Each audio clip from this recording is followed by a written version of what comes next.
What's up, YouTube? Today we got another mobile mechanic job. We got a Nissan Murano where the vehicle has no power at all, and they went ahead and replaced the battery and it still has no power whatsoever.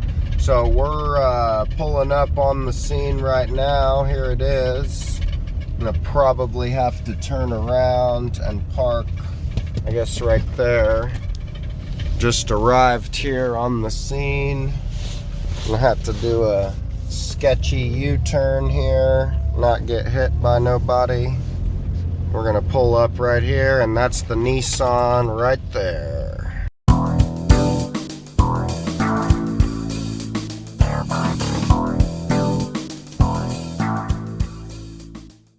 But first, I wanted to announce we've got some Andy's Auto merch now. We got a hat, a shirt, a sticker, a coffee mug, and even a hoodie. You can find these items listed below the video, or you can go to my channel page and you can find them under the store section. If you're interested in supporting the channel while also getting some pretty cool gear for yourself, go ahead and check those out. Now back to the video. Alright, so we're in here in the car. We got the key right here. We put it in there.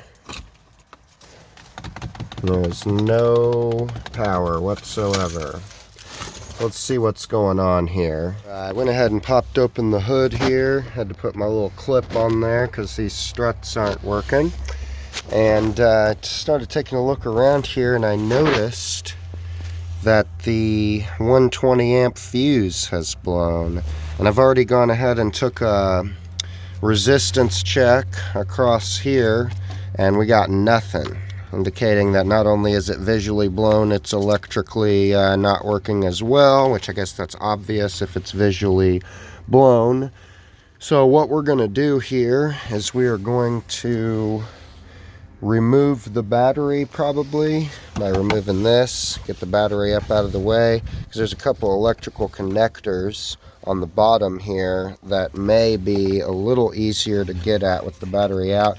We may not have to. I'm going to go ahead and try to remove this first, as well as the ground, and we'll see if we got enough room. But if not, we'll go ahead and remove the entire battery. Alright, so luckily I was able to just remove it right here. This gray one here is the front clip, this one, or the front connector, and it has a push tab on the front there. So if you just push down right here, it should slide out. And then the black one is the one that's further back, and then its push tab is on the opposite side. So it's closer to the interior. This one is closer to the front of the vehicle, and they kind of sit there connected just like that. Then of course this one just sits on top of it on this stud here with the nut. So you should be able to remove all of those relatively easily with the battery still inside of the vehicle. And I don't think that this terminal end is the one that it came with, but this is the one that we got. So we're going to swap this over to the new one, then we'll go ahead and put this on. You need some new headlights for your vehicle? How about some turn signals? Some that are actually very bright. Click the link in the description below and check out Auxito LEDs. And if you use code AndysAuto, you'll get 15% off your order. Now back to the video. Alright, so we got the Nissan part here. The other one we had before didn't seem to be right. The fuse amperage values were different.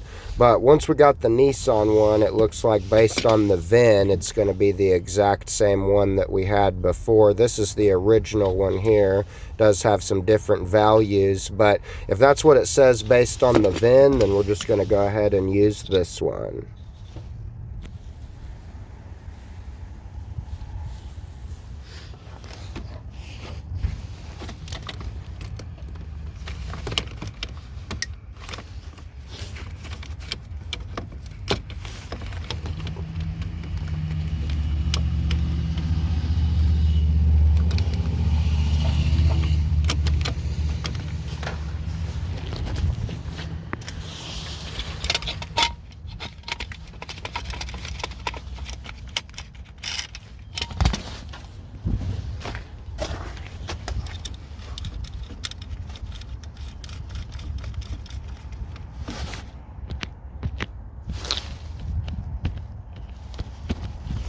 Alright, so we got everything hooked back up here, and for some reason we still have no power. It looks like the ground cable's been replaced before, so we're going to take this battery out and we're going to do some further investigation. Alright, so I went ahead and took the battery out and found that the battery had a bad ground. You can kind of see where that bolt is missing down there on the transmission. Right here. It was kind of corroded. I tried to clean it up, but honestly it seemed like it'd be easier to just move it over there, and the ground is good now. Also found out this battery's dead, so I got my jumper on it, but we do have power now finally. So now I just got to pull this battery out of there, put the battery tray back in, and we should be good to go. Alright, now we got everything put back on there just like it was, except we don't have a blown fuse this time. So we'll go ahead and see what it does. I got this key here.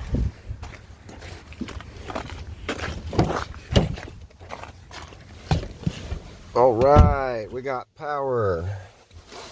You can see some lights on.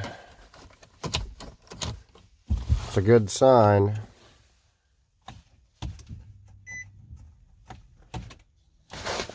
Interesting.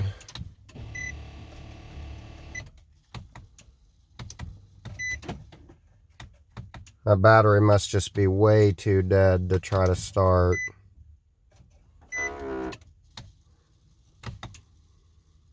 We do have power though. This battery just needs to be charged up now.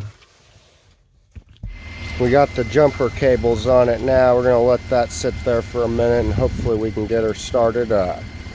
So I just want to throw this out there. I'm not really sure what happened. I mean, I guess someone must have messed with that battery recently, and I don't know if maybe they pulled that fuse block off of another vehicle, but it definitely looks like the ground cable was replaced. And so it's possible that fuse block may have been replaced too with the incorrect one, maybe from a junkyard or something. I'm not really sure, but it did seem like the one from the dealership worked properly like it's supposed to. All right, guys, so we ended up getting that one all finished up. Unfortunately, the jumper cables just didn't work out. It is going to need to be charged up fully by a battery charger, but beyond that, I think we got everything taken care of for the customer. That's going to be the end of the video for today. I appreciate y'all watching. If you have any experiences like mine where you got kind of a weird fuse mix-up on there, leave a comment below. Otherwise, like the video, and if you haven't already, please consider subscribing to the channel. We're always putting out new auto repair videos as often as I possibly can. Otherwise, hope y'all have a great rest of your day, and I will see you next time.